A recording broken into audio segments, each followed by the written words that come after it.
After 30 years, my sister finally called. Not a letter, not an email, not a message through someone else. A call. Her voice. The same voice I had not heard since we were young. Since before our mother died. Since before the fight. Since before the silence. I was sitting in my rocking chair. It was late. Almost midnight. I could not sleep. I never sleep well. Too many memories. Too many regrets. Too many questions I never asked. The phone rang. I almost did not answer. It was late. Who calls at midnight? But something told me to pick up. I said, "Hello?" There was a pause. A long pause. I could hear breathing. Then a voice. Older. Thinner. Weaker. But still familiar. She said, "Helen, it's me. It's Margaret." My heart stopped. My hands started shaking. I said, "Margaret?" She said, "Yes. It's me. I know it's late. I am sorry." I could not sleep either. I have been wanting to call for years. But I did not know what to say. I did not know if you would want to hear from me. I said, "I have been waiting for this call for 30 years. She started crying. I could hear it in her breathing. The same breathing I remembered from when we were girls. When she was scared. When she was sad. When she needed me. She said, "I am sorry, Helen. I am so sorry for everything. For the fight. For the silence. For the years I did not call. I was stubborn. I was proud. I was wrong." I said, "I forgive you, Margaret. I forgave you a long time ago. I was just waiting for you to call." We talked for 2 hours. About our lives. About our children. About our grandchildren. About our mother. About the fight. About the years of silence. About the regrets. About the love that never really went away. When we hung up, I sat in my rocking chair. I looked at the phone. I looked at the clock.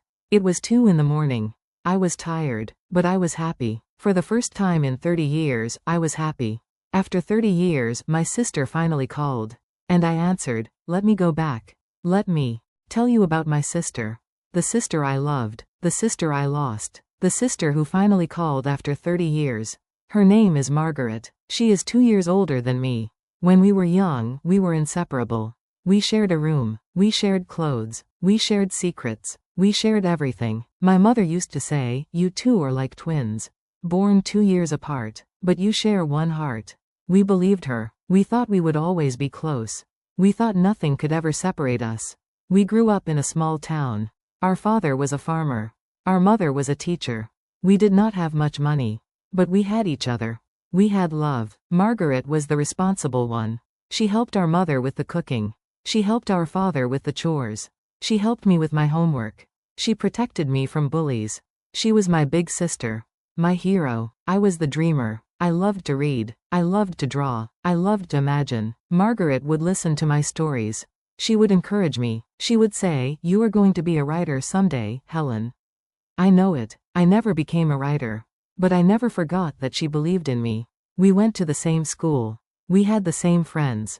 We even had crushes on the same boys. But we never fought over them. We would talk about them. Laugh about them. Decide who would get which one. Those were the good years. The years I thought would never end. Our father died when I was 16 and Margaret was 18. A heart attack. Sudden. Quick. No warning. He was in the field. Plowing. He collapsed. He was gone before the ambulance arrived.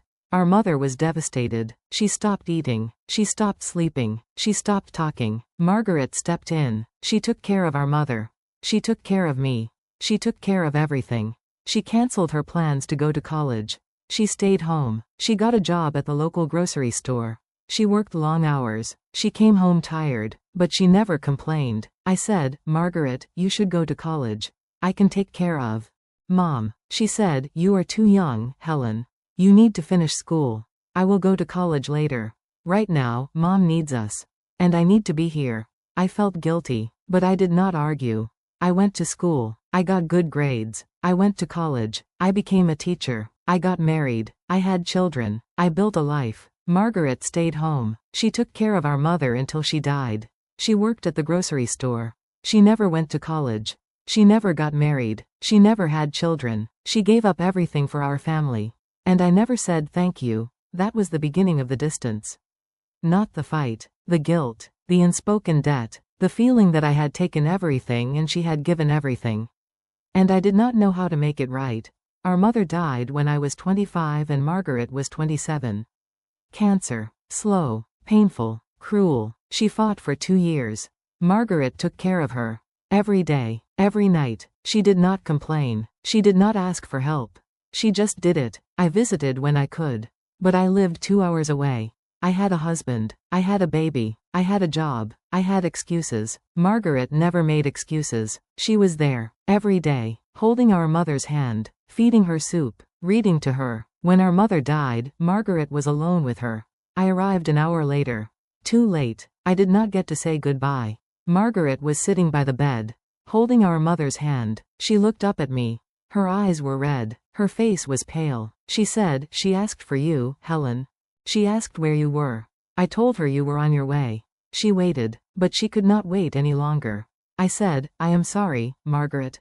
I tried to get here as fast as I could." She said, "You should have been here. She needed you. I needed you." That was the first crack.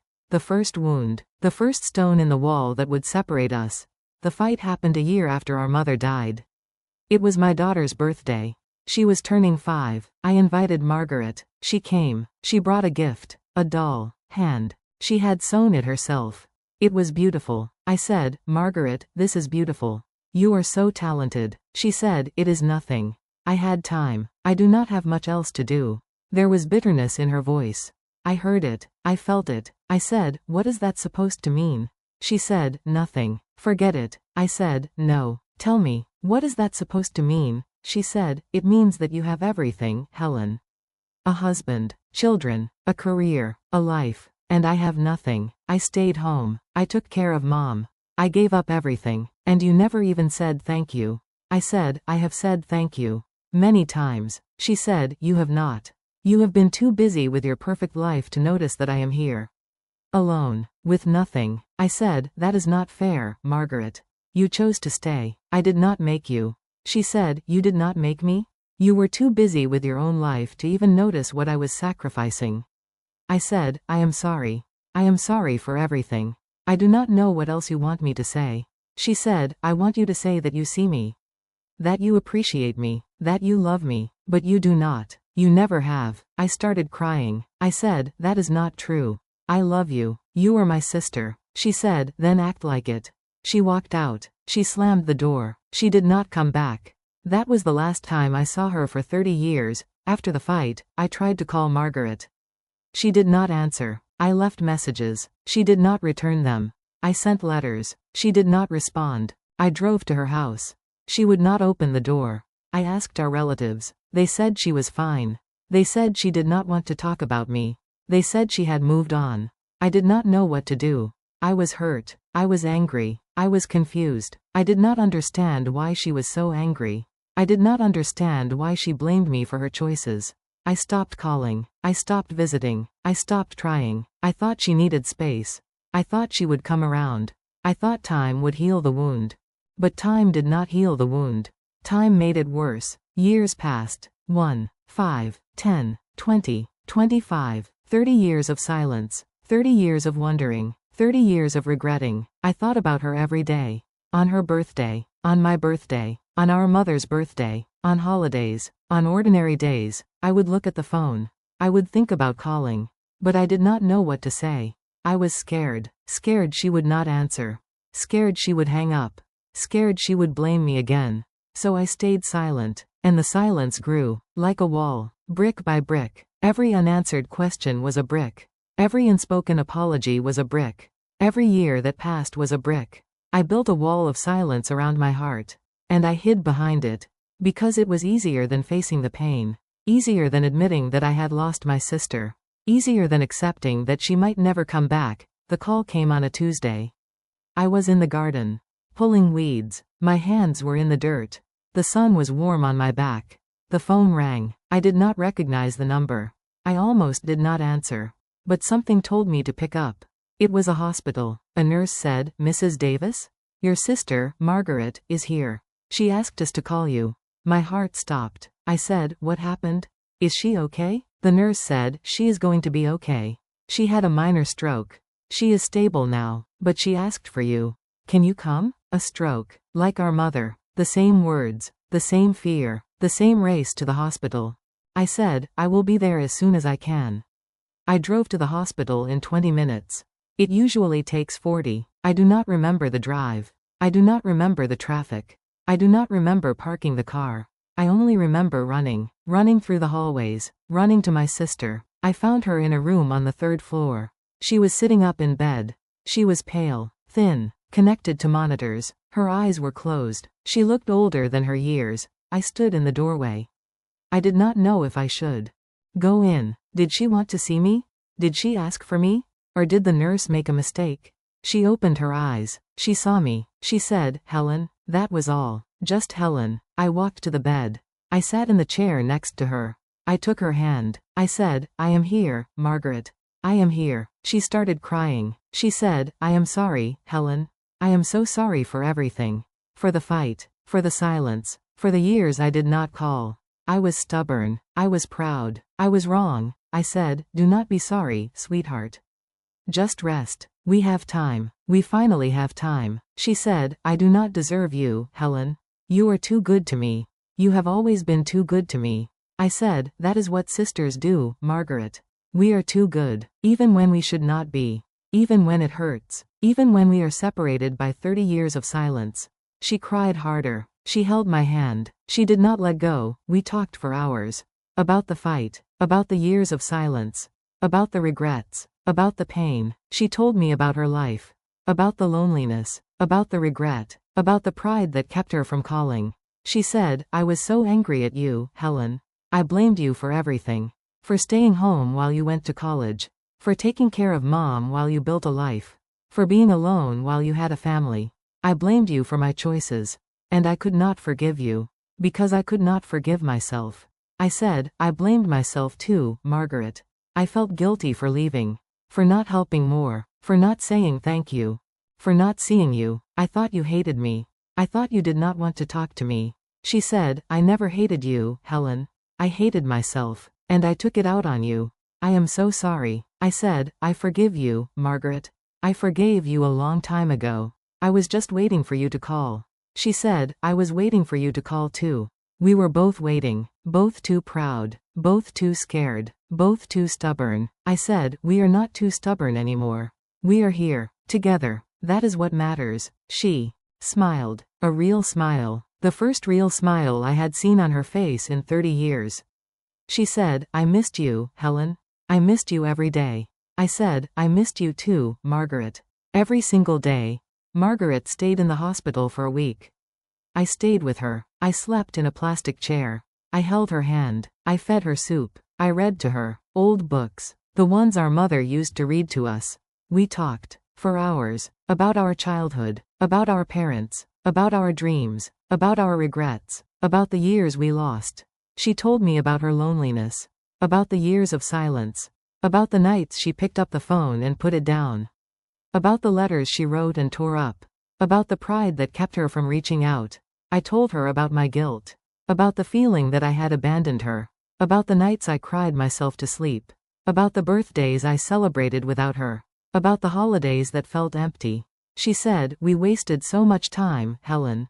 30 years, gone." I said, "We did not waste them, Margaret.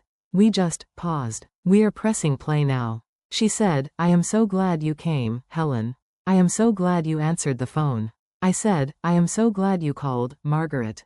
I am so glad you are my sister."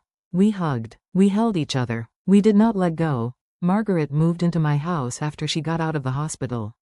Not permanently. Just for a while. Just until she got back on her feet. She slept in my daughter's old room. The one with the posters still on the wall. The one with the stuffed animals on the shelf. I cooked for her. Every day. Pot roast. Meatloaf. Chicken soup. The foods our mother used to make. She ate everything. 2 servings. 3 servings. She was hungry. Not just for food. For home. For the sister she had lost. We fell back into our old rhythm. Sunday afternoons. Cooking together. Watching old movies. Talking about nothing and everything. She told me about her friends. About her work. About her life. I told her about my children. About my grandchildren. About my life. We laughed. We cried. We argued about stupid things. Like we did when we were girls. Like we had never stopped. My children came to visit. They met their aunt. They had heard about her. But they had never met her. They were nervous. So was she. But they hugged, they talked, they laughed, they became family. My grandchildren called her Aunt Margaret. They drew pictures for her. They put them on my refrigerator. Right in the middle, where everyone could see them. The silence was gone. The wall was gone. The years of separation were just a memory, so here I am. 69 years old, living in my home, the home where I raised my children, the home where I thought I would grow old alone, without my sister. But I am not alone. My sister is here. She is in the kitchen. She is making dinner. She is humming. She is happy. My children are here. My grandchildren are here. The house is full of laughter, full of love, full of family. After 30 years, my sister finally called. And I answered, not because I was ready, not because I had all the answers, not because I had forgiven everything, but because I had waited long enough, because I had missed her long enough, because I had loved her long enough to know that love is stronger than pride, stronger than silence, stronger than 30 years of separation. I have learned something in this house, something I want to share with you, especially if you have a sister, a brother, a family member you have lost, a relationship you have let slip away, a phone you have been afraid to pick up. Here it is. Do not wait. Do not let pride keep you silent. Do not let fear keep you apart. Pick up the phone, make the call, send the letter, take the drive, because time is short, and love is long, and regret is heavy. After 30 years, my sister finally called. And I answered, and we are healing, and we are together, and we are not wasting another minute. That is my story. Thank you for listening. After 30 years, my sister finally called. And I answered. And we are healing. And we are together. And we are not wasting another minute. That is my story. Thank you for listening. I still talk to our mother. Every night. Before I go to sleep. I look at her photo. I tell her about my day. I tell her about Margaret. About the hospital. About the call. About the 30 years of silence. About the healing. I think she can hear me.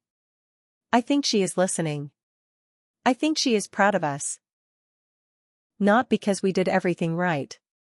We did not. But because we finally picked up the phone. Because we finally forgave.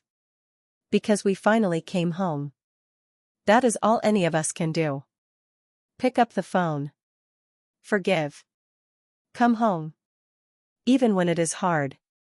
Especially when it is hard. I am Helen. I am 69 years old. After 30 years, my sister finally called. And I answered. And we are together. And that is everything. That is my story. Thank you for listening.